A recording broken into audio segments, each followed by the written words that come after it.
Yeah. But anyway, it's just, You weren't near where you're at now. yeah, it's, I want to read you several things and I want to speak about some of this, about ignorance being on fire, and I want to bring it home for all of us, because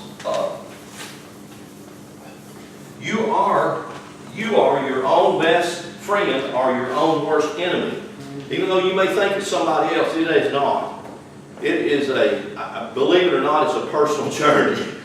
You can, as Paul said, work out your own salvation with fear and trembling, and that's it, the bottom line. You cannot work somebody else's out for them.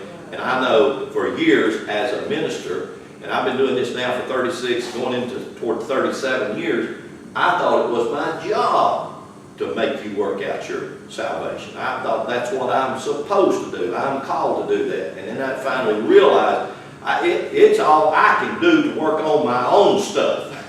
It's my own stuff that I'm constantly confronted. It's not my spouse or my neighbor or my friend or my mama or. It's me, even though I may have been given or dealt a bad hand or a raw deal. It's still what I do with it. It's how I deal with it. It's how I deal with my circumstances, my stuff. Do you understand? My stuff. It's how I deal with mine determines my outcome. Nothing else. It's not you. It's not anybody. It's me. And we don't recognize that. Many times we want to blame my situation on somebody else. And I'm not saying somebody else may not have infected you or hurt you or disappointed you. That's life, you know. That's the life of hills and valleys. That's the life of ups and downs. That is life in this world. It's going to be cold and it's going to be hot. I mean, how we know that? But I want to read you something, and what I was reading the book by Carlos Sars. I didn't bring it this morning, called The Cipher of Genesis. And I was actually reading something, and I just put a note up here, and I wrote this on February the 2nd, 2018. So it's been a couple of days back, a week and a half or so ago, I wrote this. And I got it out of Carlos Sars' The Cipher of Genesis on page 21, and I just put to the side, this is a marvelous story. But I would have to tell you up front, any of you who like to read, if you're going to read Carlos Sars' The Cipher of Genesis, you're in for a struggle, because he tells you up front the introduction of that. Actually, if you get one of the newer reprints of that book, the introduction is done by Greg Braden. And so any of you who enjoyed Greg Braden, who was a scientist, and now I don't know what they call him, but he's phenomenal. He does the introduction to that book. And how many of you are familiar with Fred Allen Wolf? Fred Allen Wolf was personally tutored under Carlos Sars. And Fred Allen Wolf is he is a scientist or a biologist, I'm not sure. If any of you saw What the Bleep, did you ever see What the Bleep? Fred Allen Wolf is in that. He's got quite a few books.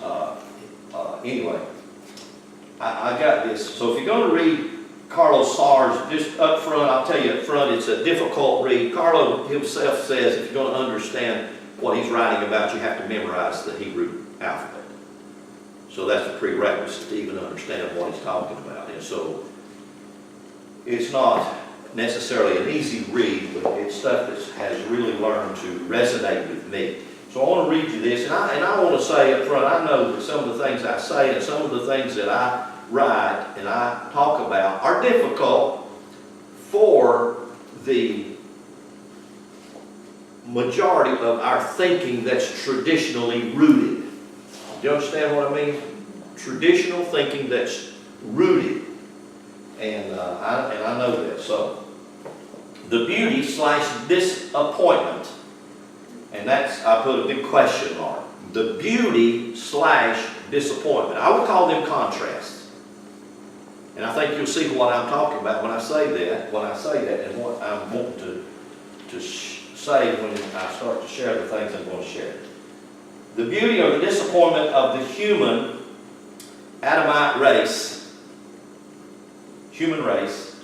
is our ability to hold at the same time love and hate. And I'm going to say these things because I want you to think about it.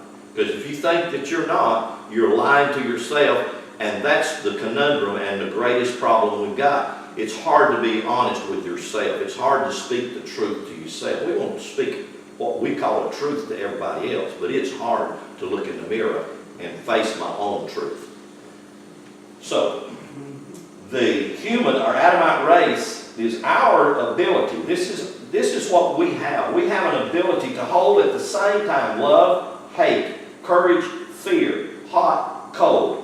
And I'm using hot, cold just exactly like Steve put it here on the board when he talked about ignorance on fire. Hot, cold, and here in parentheses I put a hot, passionate heart or a cold, hard heart. And you can have either or, both and at the same time. And that's pretty phenomenal, I think. And many times when you really get honest with yourself, you'll find what you are either passionate about or you are hard-hearted about, most likely is a lie, but you're holding on to it like it's the truth.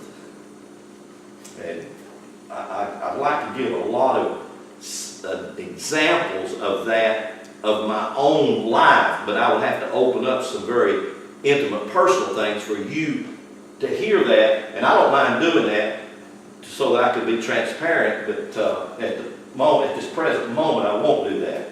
But I want you to understand what I'm talking about. Here's the things I'm talking about that we hold at the same time. Love, hate, courage, fear, hot, cold, trust, distrust. You know, I trust him, I don't trust him, etc. Success, failure. I'm successful, I'm a failure. Da da da da da. Pleasure, pain. You know, we hold them at the same time. These are this constant struggle. Isn't that what it is? This constant struggle of humankind is present in all humanity at the same time. We live in a roller coaster of up and down emotions and experiences continually. One day we feel good, the next day we feel bad. One day we're clear focused, the next day we're clearly confused. Huh? Not sure. I don't know. You ever remember back then, he loves me not, she loves me not. You ever do that? I know y'all did. I did. I'm telling you, it's crazy. They still do, huh? Still do. I mean, is that crazy or what? And you kept doing it till you got the answer you wanted. Exactly. I used to sit there and my heart just fluttered. Okay, God, if you'll have this one scratch their nose on the left side, I'll prophesy. Have him or her call for this, and I'll do it. Y'all, I know y'all did, but I do all these stuff, all these things. One day feel good, next day feel bad. One day clear focus, next day confused. Not sure. This is not because you or I did something right or wrong, good or bad, but has much more to do with our environment and our atmosphere and our surroundings than we generally recognize. We generally get so caught up in our emotions, our feelings, or our experience that we forget or we don't really pay attention or we don't recognize or we don't look and see our environment or the atmosphere we're in at that moment. And if you think the atmosphere you're in does not contribute to that cold hot, think again. It does. It does every bit. We live in an environment or an atmosphere of, now listen to this, sunrise, sunset. Every day. Going to happen. Winter, summer. It's going to get hot. It's going to get cold. Thus, we get trapped in what appears to be a conflict, yet it is not conflicting, but creating. And that's a seal on it. That's something I really want you to pause and think. You see, in all of your what we call conflicts, are actually creations. And many of those conflict/creations we don't want when they manifest. But we are the ones that seeded that baby and gave birth to that baby. Nobody did it for you. You did it for yourself. And it's hard to look in the mirror and begin to look at yourself and say, okay, this is what you've done. This is you. So whether it's conflict, you see, when the sun rises in the morning, it may look like it's a conflict. But it's not. It's bringing forth a creation. It may look like it's a conflict when it's setting. It's not. It's a creation. It is a cycle of creating. Wow, how is that, Brother Lynn? Well, I'm glad you asked. Conflict, tension, pressure, struggle, or curse, and so forth. The idea is not a war or a conflict between two opposite poles or forces. I'll pause right here and ask you this. Do you think that it's a conflict between the sunrise and the sunset as opposite poles or forces working against each other? You know good well it's not. You know that it is a process of the natural, normal cycle of creation. You know that. It's not a war conflict between two opposite poles or forces, but the working together of hot and cold, male and female, and so forth. It seems to be a struggle or a conflict, but they're working together to bring about creation. It is creating, not conflicting. It's not at war, but it's at creation. The door or the window of Deot, and I'm using a Kabbalistic term when I talk about Deot.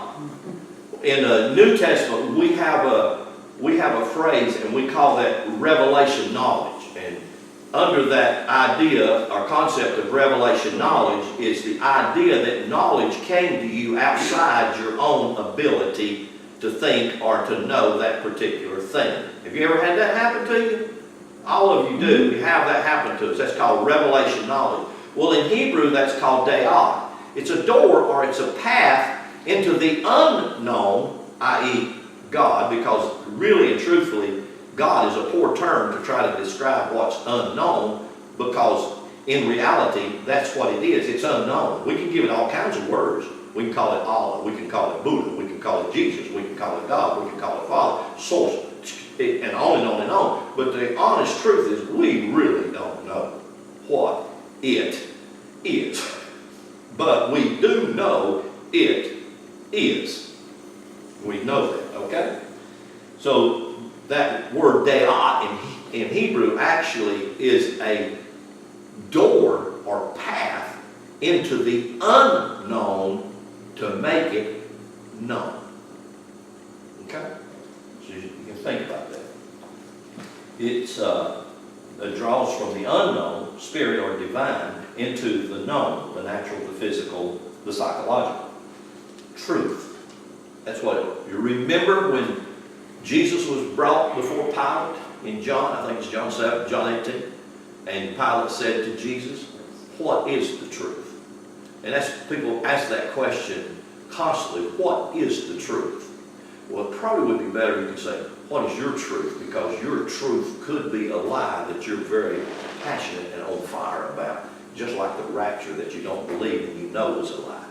But you were sold it, a bill of goods. You were sold that idea as though it were the truth, knowing all the time it wasn't in the Bible, if you call that a book of truth. But anyway, so I had talked about 2 weeks ago, is truth negotiable or non-negotiable? And I shared with you in that CD, if you go back and listen to that it is very negotiable. Because you would say, most people would say, whatever God said is bottom line and the truth, and that is not the truth. Because most of us don't know that what God says supposedly is negotiable. And the reason I say that is, all of you remember the incident in the Old Testament where God changed its mind. You remember that or don't remember that? You remember the story where the prophet went and argued with God and talked with God, and God changed his mind and said, okay, I won't. You remember that? Do you remember in Isaiah where the prophet went to God and said, well, okay, then let's reason together. And that word reason together actually means let's go ahead and weigh the evidence and we can change our mind. Read the story of Moses. They went back and forth, Yeah. multiple times. See, you are taught, I'm taught, I have taught people. Truth is non-negotiable, and that's a lie. It is negotiable. You know why? Because it's circumstantial. And when it's manifest in this arena, the truth could be, it's hot today. No, it's cold today. You know why? It changes. It's negotiable. It does. It's on a constant flux and flow. And that's the conundrum. That's what I speak about so much. The conundrum or the paradox of the kingdom of God. If we cannot embrace the conundrums and the paradoxes of the kingdom of God, we can in truth embrace the kingdom of God. We embrace our flavor of it, our temperature of it, our want or whatever of it, but not what it really is. The great paradox or conundrum of all truth, in other words, you think you are sick. You remember when I said this? In truth, you're well. Amen. See there? So which truth do you want to hold on to? You think you're sick, but in truth you're well. Let's see, where did I get to? You think you're poor, in truth you are rich. I mean, that is the conundrum of all conundrums. We in America, we compare ourselves with the Joneses, whoever they are, or the Smiths, wherever they live, and say, well, the Smiths and the Joneses have got it, and we ain't got it, or we got it, and they ain't got it, and call that rich or poor. Bull. We're all rich compared to many of the other peoples on the face of the earth, and we really are. You think you are natural, temporal, when in truth you are both spiritual and natural. That's a paradox in itself. You are both eternal and temporal all at the same time. And that's the truth, even though it's a paradox. The truth is you are spiritual, eternal. This is the great paradox. This is the conundrum of all truths. And then I go into several scriptures at the end of that note. That's all I'm going to read on that particular note. And I want you to, if you will, I'm going to take you on a real quick journey through some things in Scripture that you and I are taught are truth, when actually the truth that we are taught to embrace is not the truth. And I will try to explain that and hopefully help us to see and to understand that. Now this is a little note I wrote back before, back in November 2017. Most people are taught to think the Bible is a book about heaven or hell, when in truth it is a book written over hundreds of years about the temple of God, which is the physical body. Part of my note is missing here, which is the physical body.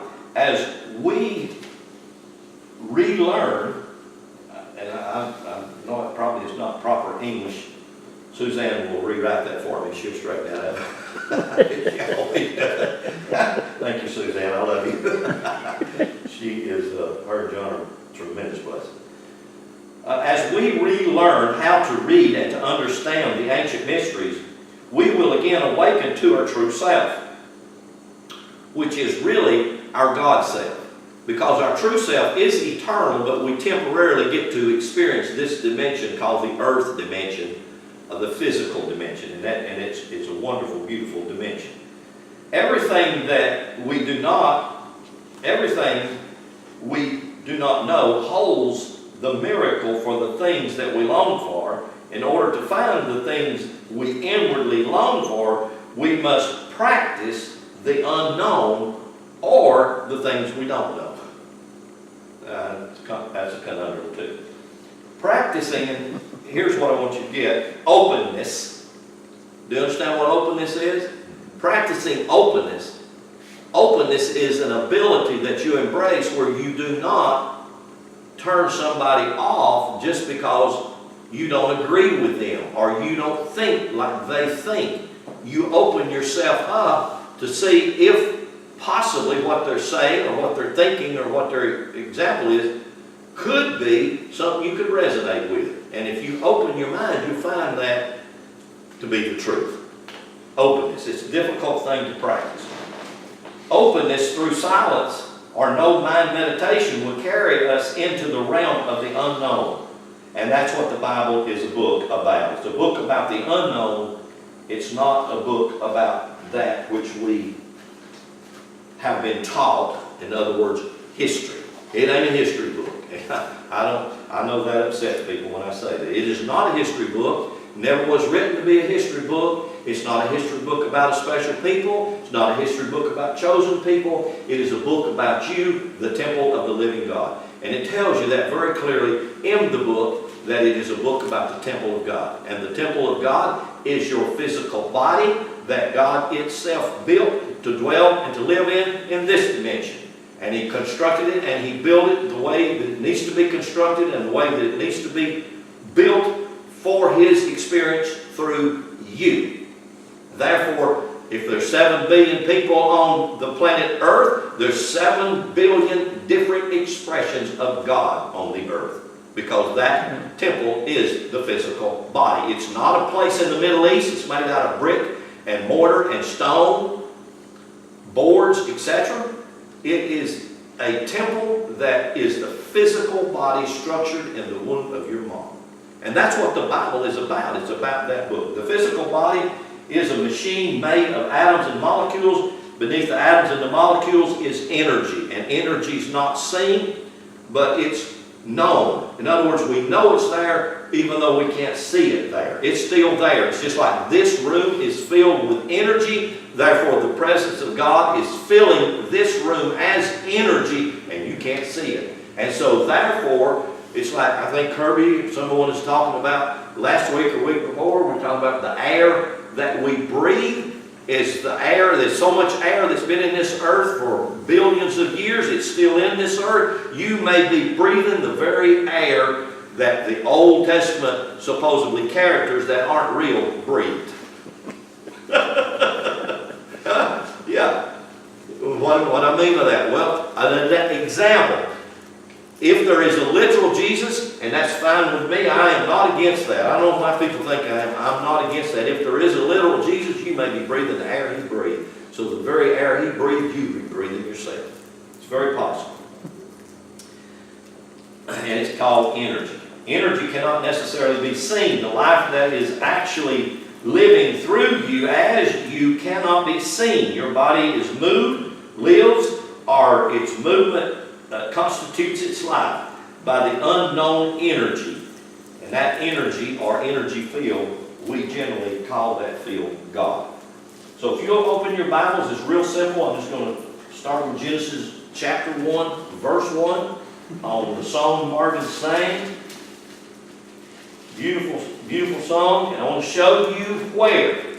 I want to show you where your mind is at on these words. Because words paint pictures. Pictures are generally the things you entertain to build your thoughts on. When you see a certain thing in your mind, you begin to build thoughts with that thing. Okay? In the beginning, God created heaven. Everybody say heaven. Heaven. It ain't what you think it is. It ain't what you've been told that it is. It ain't out yonder somewhere, etc., etc., etc. Well, what in the world is heaven? It's, again, when you hear the word heaven in your mind, you are not really sure how to picture it. But most people picture it as a paradise somewhere out in space somewhere, or another planet, or another sphere, or another realm. But not right here, and not as yourself. In other words, you don't look in a mirror and that reflection that you see in that mirror back to you, call that reflection heaven. But that's what heaven means. It comes from the Hebrew word shamayim, shin mim, yod mim.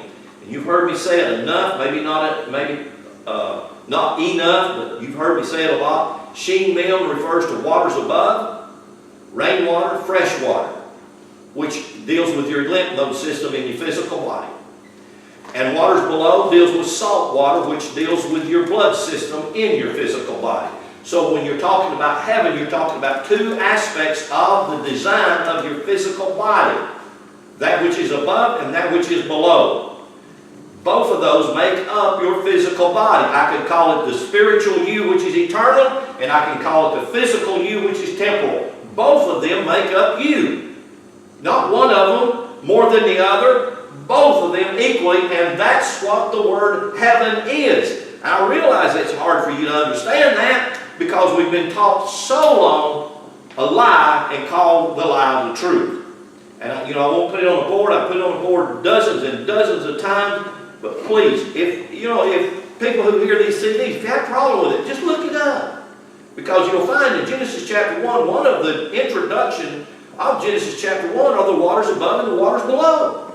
And yet we always want to take that spiritual document and make it literal and try to say it was talking about the clouds floating in the sky.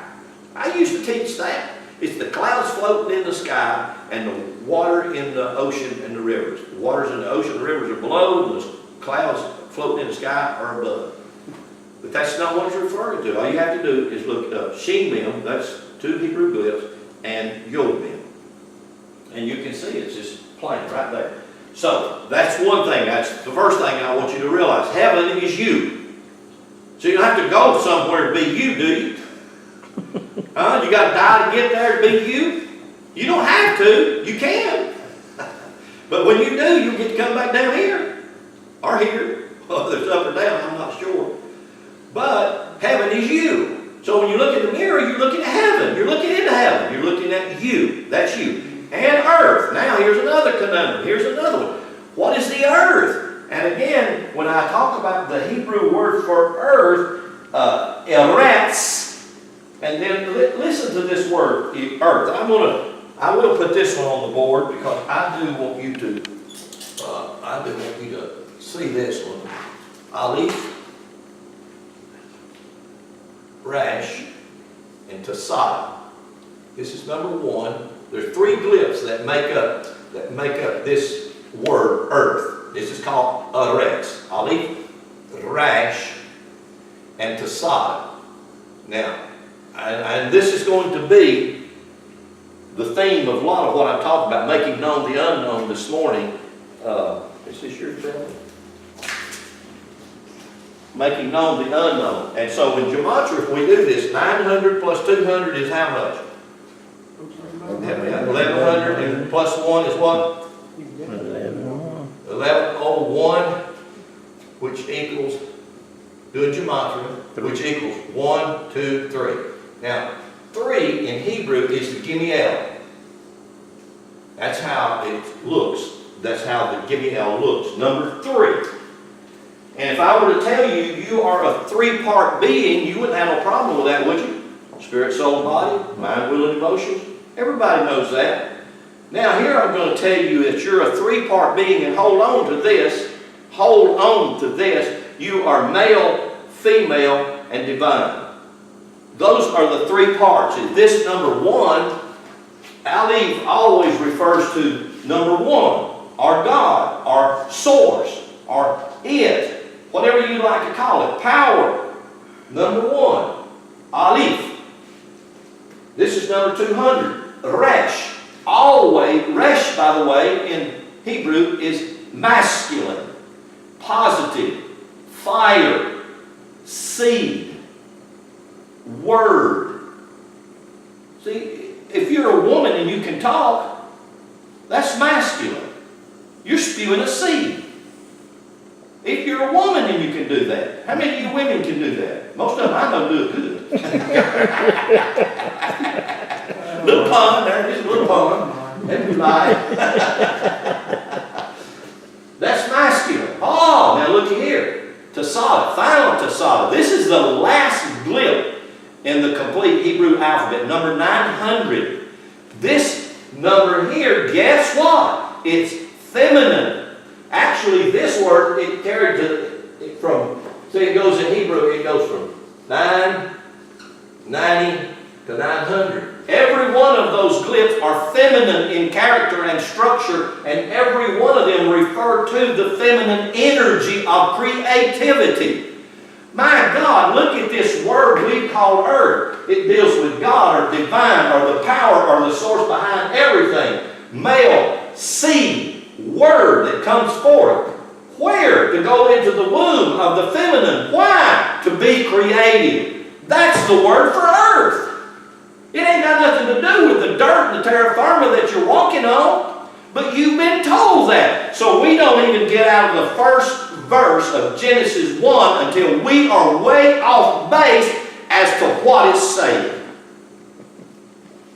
Makes me angry. Do you understand? Can you see that? How many of you can see that? You can see it if you'll open your mind and entertain it. You see, you are the most powerful thing that there is. You can create your world a living hell. And it ain't nobody else's fault. It's a total of your collective creativity. And that ain't right or wrong or good or bad. It just is. If we can recognize that, if you can understand what I'm talking about with this word, earth, and you're not satisfied with your earth where you are at today, the Apostle Paul said, don't you know that you are earthen vessels? Did he know this? Sure he knew this. If you grasp this, you can realize that by the power of the innate source in you, you can recreate your world. Glory, hallelujah. Amen. That should be the drive, the fire, the passion behind every one of us. Not to try to change somebody else. I can't do that. I used to think I could. I used to think, God, just give me the power. I'll change it, bless God. And I missed the point.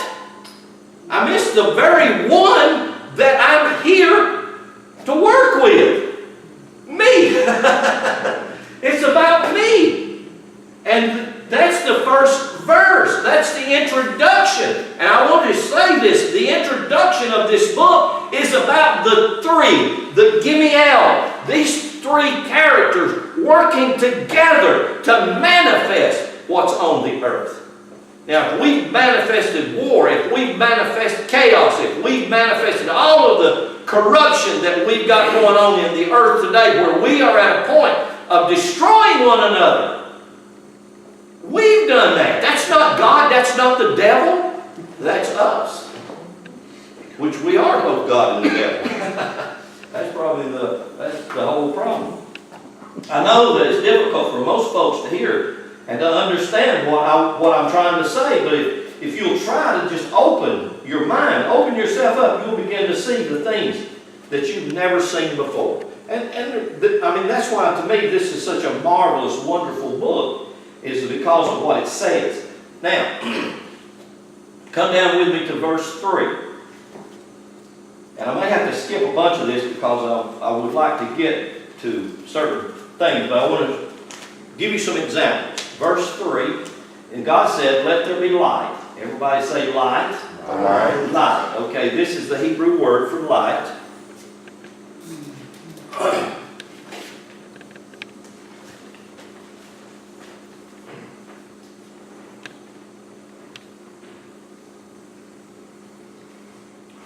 And of course, as I put these words up, this is earth. You can look at similarities between the words and between the glyphs, and so I won't have to repeat a lot of the things that I've said, but let there be light, and I won't even deal a whole lot with that, but go with me now to Genesis chapter 3. Genesis chapter 3, and I want you to look at a verse 17. Genesis chapter 3, verse 17.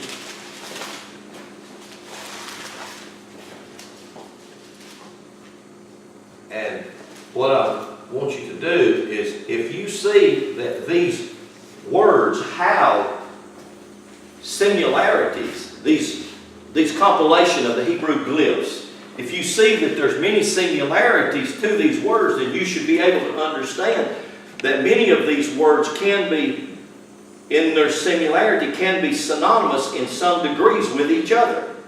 but they're not necessarily translated that way. And that's kind of where the rub is at. That's what throws us off base. So if I tell you that this is light, and it's the olive, the wav, this is number 1, this is number 6 value, this is male, and then this is 200, this is fire.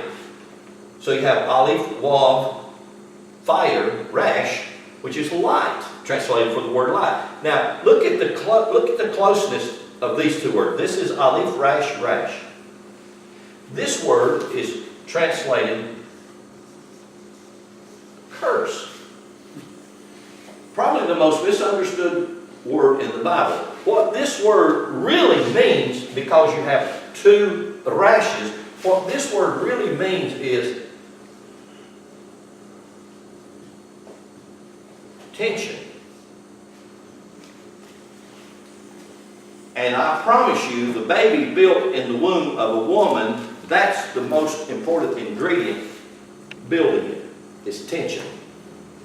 So actually, I could, instead of translating this glip like this, I could actually say this is light working with light.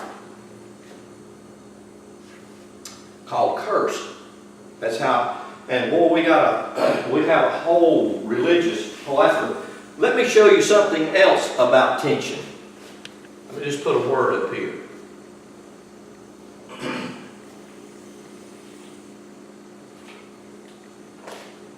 I think that you'll get this one.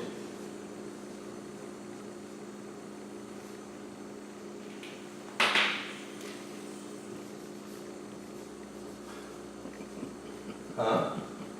What would you call that? Have you ever called that tension? Man and woman? Has your man or your woman ever had tension? Have there ever been conflict? I know y'all don't have to sit here and lie to me. Come on. All y'all look by hell. Oh, we don't fuss. We ain't never said nothing bad to each other. You're a liar. Your britches on fire and all that other stuff. Huh? Now look at this. That is tension. It's designed to be that way. What we have failed to understand, tension ain't bad. Tension is another word for creativity. That's how things are created. Isn't every child created by a man and a woman copulating with each other? Is that how it happens? That's tension. You can call it friction. Without the friction and without the tension, there is no spewing of the seed. Hello? Okay? And we call it a curse. We've been taught to call it, and we look at it, and do you think that your mind does not get off track when you read that passage of Scripture? And I know you've all read it. People have never even read the Bible have heard that. That God did that. God said, okay, now the rose is going to grow briars, or whatever. Briars or bars.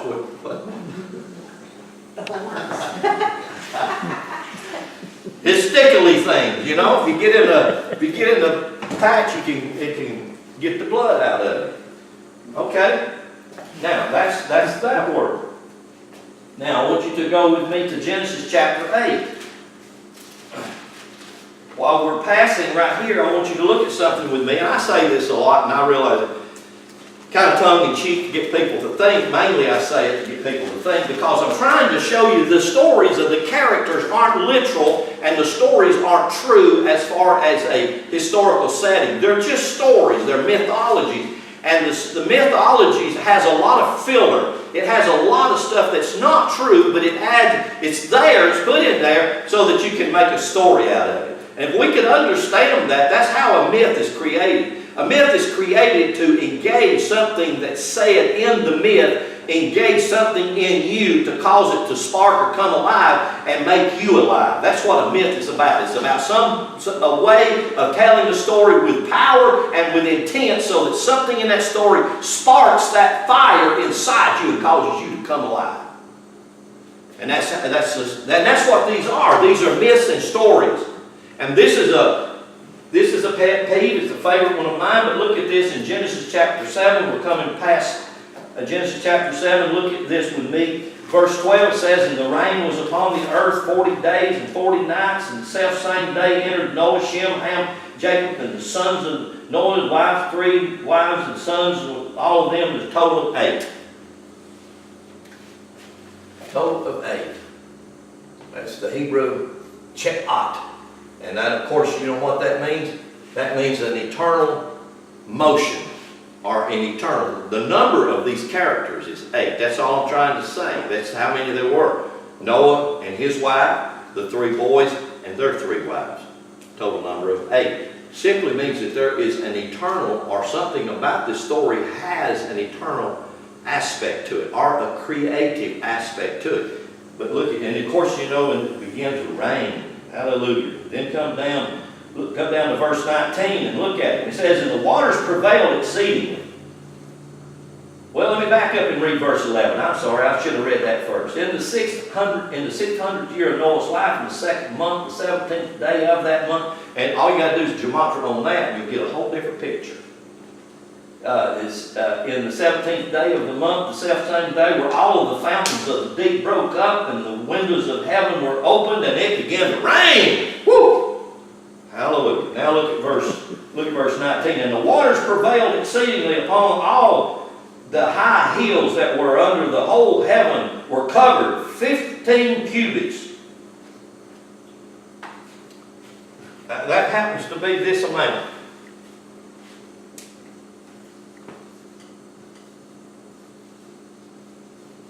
"22 feet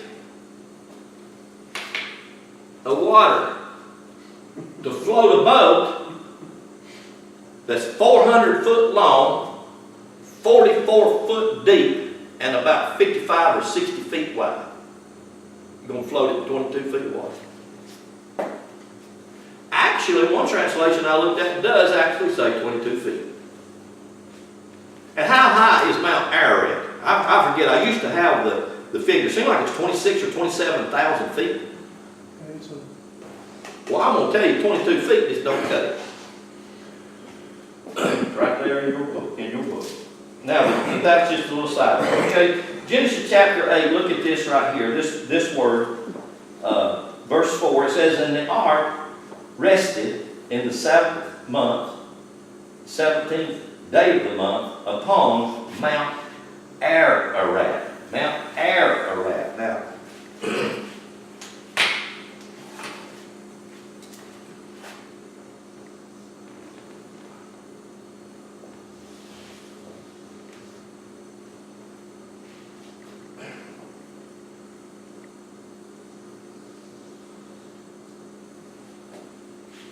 this is called Ararat. This is called light. And you notice the similarities in these 2 words. And this is called curse. All of those words have similarities, and all of those words are referring to light. Every one of those words are referring to light. Ararat actually means this time to start all over again in this dimension. That's what it means. In other words, it's time for a fresh start. Light touching light to give you a fresh start. It's called Ararat. That is actually a Hebrew word. It's not an English word. It's just an English transliteration of the Hebrew word, Ararat. Life with the tension of light with the fresh start. That's what that glyph means. It's going to give you a fresh start. Okay. Now go with me to Genesis chapter 2. And I'm going to try to kind of tie my thoughts together and close this morning, or just unhook this morning. And hopefully you've got a lot of questions. Or Genesis chapter 2.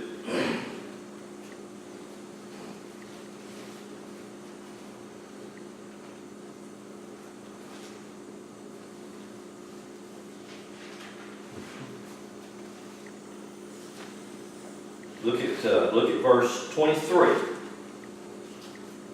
Everybody found it? Verse 23, it says, "And Adam said, This is now bone of my bone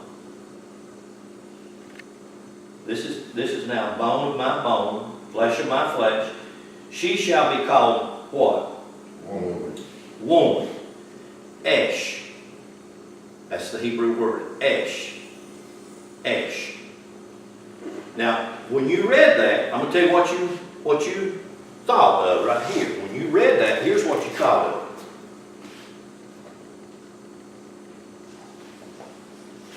Eve. Isn't that what you thought of? You were actually taught that, wasn't you? I mean, if you will go back and you remember this, most people don't know this, but all of the ideas and the stories that we have in children's storybooks about Adam and Eve eating the apple come from the Seventh-day Adventist material back in the mid-1800s, material that they started printing and realizing the power of the press and the power to print. That was what they had going for them, and they printed that stuff and put it everywhere. You can't even hardly go to any doctor's office without that storybook is in the doctor's office, no matter where you go. It's just everywhere. And if you look at the copyright or look to see who the publishers are, it's a Seventh-day Adventist church. Not throwing a stone, not saying anything other than it's propaganda material to make us think a certain way. And boy, does it work. It has worked tremendously. Because when you read that whole story, that's what you think. Every time the woman's mentioned, you think that woman is Eve, bless God. It's either my wife, or my used-to-be wife, or my whatever. It's always that woman, right? Hello, come on, you guys. Help me out. It's always that woman. It was always her fault. It's always her fault. The woman, Eve. That's not what that word means. That word in Hebrew, esh, actually means the womb of fire. And, you know, if I were to put my little stick man on the board up here, I mean, I'm sorry, I'm calling that esh. I should be saying esha. I'm sorry, back up. Woman, that word woman is esha. This word man right here, well, let's read it. Let me get my story straight. Verse 23, and Adam said, this is now bone of my bone, flesh of my flesh. She shall be called Esha because she was taken out of man. Now, you have automatically been taught to say the woman there is Eve and the man there is Adam. You have been taught automatically to do that, right? Haven't you? Yeah? You wasn't calling it Sue and Steve, was you? Huh? Not lately. No, I don't think you ever did. I think you always call it. But actually, it's Esh and Esha. Esh refers to the masculine, male part of your brain. And Esha refers to the feminine, female womb part of your brain. So what this story is about in Genesis chapter 2 is the embryo and the construction of that embryo, whether that child be male or female, it's both man and woman at the same time.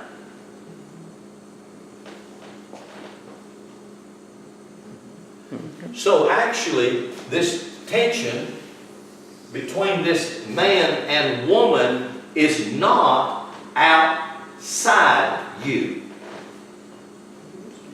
Period.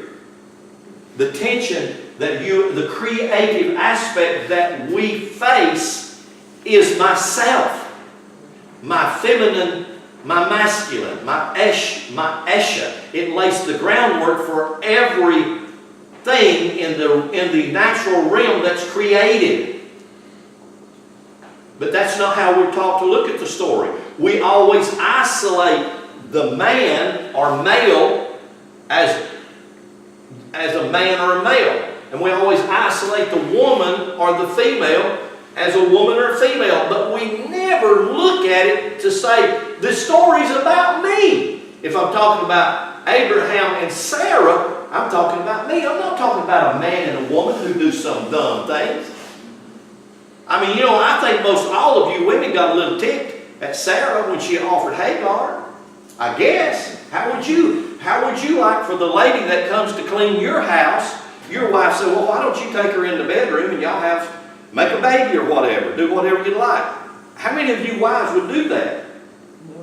Why not? It's got a biblical pattern.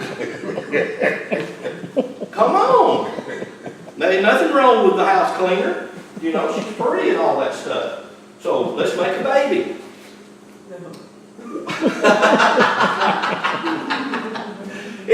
Listen, it's not reasonable, it's not logical, is it? But you can read it in the Bible and you can excuse it like it's something they did back there because they were, what, ignorant? Or they were just barely out of the caveman mentality, maybe? I'm not sure how we excuse these things. Well, I tell you, the truth of all of these things are trying to show us, and I want you to see this. You go from right here, from this Esh and Esha, the story of the male-female, positive, negative, male-female, seed, womb, all through the Bible. I'm telling you, the stories just constantly unfold themselves all through the Bible until we get to the story in chapter 12 of Abram and Sarai. And then that story begins to consummate with phenomenal characters that represent the organs in your physical body.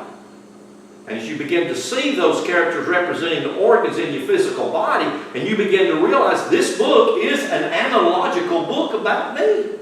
And it's not just about these characters. You'll notice all of these characters have, if you notice in chapter 4, verse 1, you have an Adam and Eve that create a Cain, and then you have the Lord and Eve that create an Abel.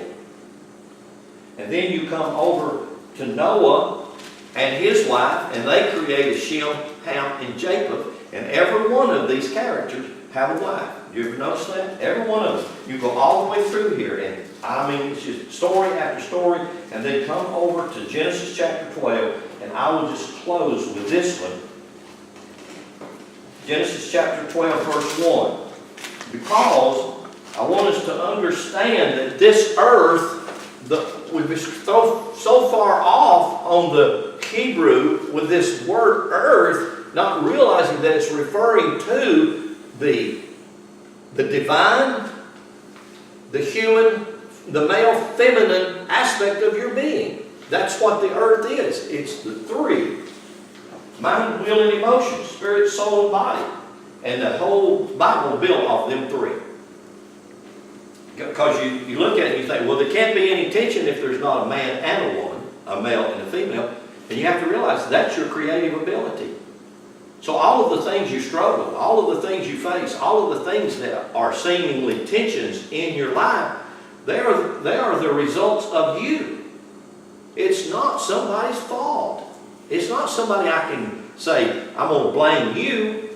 And I'm not saying that there are not moments when we don't agree. There are moments when we don't agree. Okay? That happens, don't it? Look at verse 1 of chapter 12. Now the Lord said unto Abram, get out of your country and from your kindred. By the way, that word country is the same word in Genesis 1 as earth. Same word, it's eretz. It's the same identical word. Get out of your country. You know what he's saying? Get out of your physical mentality right here. That's what he's saying. That's what the word get out. His word comes from le'ek, le'on. And the word le'ek, le'on means this. Get out from the outer perimeter of what your ego itself is saying. This is how it appears to be. How many of you got things that appear to be mountains, monsters, struggles, etc.? If you're in here, you have. Okay? If you're alive and breathing, you have. Yours ain't special against mine. Okay? Mine is as hard as yours. Mine's bigger than yours, bless God. My mountain's bigger than your mountain. My struggle's worse than yours. No, no. A struggle can be a mountain. I'm not discounting that. It is. But listen, it's a mountain to be conquered. It's a mountain to overcome. It's a mountain to go around. It's a mountain to go under. It's a mountain for you to face. I don't care who you are, where you're at. Every one of us deal with these things. Different things. I mean, what it is today, it ain't going to be a year from now. But there'll be another. And what we have to learn, this is what we're trying to do. We're trying to learn how that as a divine creative being that I can begin to create my bliss. Well, And I can. the old saying, making mountains out of molehills. Usually we make a mountain ourselves. It was never a mountain. Yeah, that's true. It wasn't. This Hebrew word, le'ek, this word means get from the egoic sense of what you think you see, what you think you smell, hear, taste, or touch. Get from that and go within the divine that's in you. That's what the word le'ek. Get from without your sensual thing and look within to where your power is at. Look to the Aleph. Look to the source. Look to the energy and see what the energy, the source, is saying to you. And if you'll notice, it starts out right here with Abram, and he took with him, verse 1, Now the Lord said unto Abram, Get out of the country and from your kindred and from your father's house into the land that I will show you. I will make of you a great nation. I will bless you and make you great. And you will be a witness, and I will bless them that bless you, and curse them that curse you, and in you of all the families of the earth. And Abram departed, etc., etc., etc. Verse 5 it says, Abram took Sarai. The masculine always takes the feminine wherever it goes. You do the same thing because it's that feminine aspect of your being, whether you are a man or a woman, it's the feminine aspect of your being that will create your world and does create your world. Why? That's its design. It's a womb. What is a womb? A womb is designed to be creative. So whatever seed that you put in the power of the tongue, is what? Life and death. Huh? That's yours. The tongue is a world of iniquity, sets on fire the course of your life. I mean, come on, we have to recognize that. But yet the womb, the Eve, the female, is your own brain. It's in your own being. It's a part of you. So it's not a man against a woman, a husband against a wife, a lover against a lover. It ain't got nothing to do with that. It has to do with you and your husband, wife, your lover, your own thinking. Whatever you're thinking, whatever you're bringing into being is what your world, is what your life is made up of.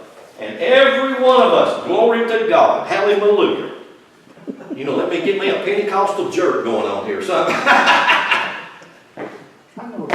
We need to constantly make up confessions or make up goals or settle issues in my own thinking. Bless God, from this moment forward, I'm going to create bliss for myself. Yes. I'm going to live in abundance for myself and do it.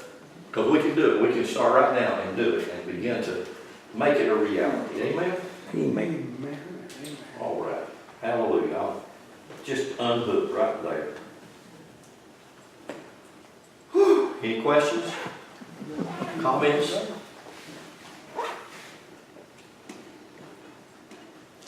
That clear, David? Yes, sir. You get it? I think so. Have to pick on people. Okay, Ash and Asher. Right here, Ash and Asher. Adam and Eve. Abram and Sarah. And you go back and you look at every one of them. I mean, you know, every one of them have a wife. And we're going to look at them, because I want you to see how these wives, how that Abram and his wife Sarah, Abram and Sarah really did have a child. Abram and Hagar really had a child, but Abram and Sarah had a child. And we can start to see that weren't really referring to literal, real people. They're referring to the own creativity of my own mind. I got Hagar in my mind. You do too. Huh? Yeah, you do. You have to work for a Leah or a Rachel.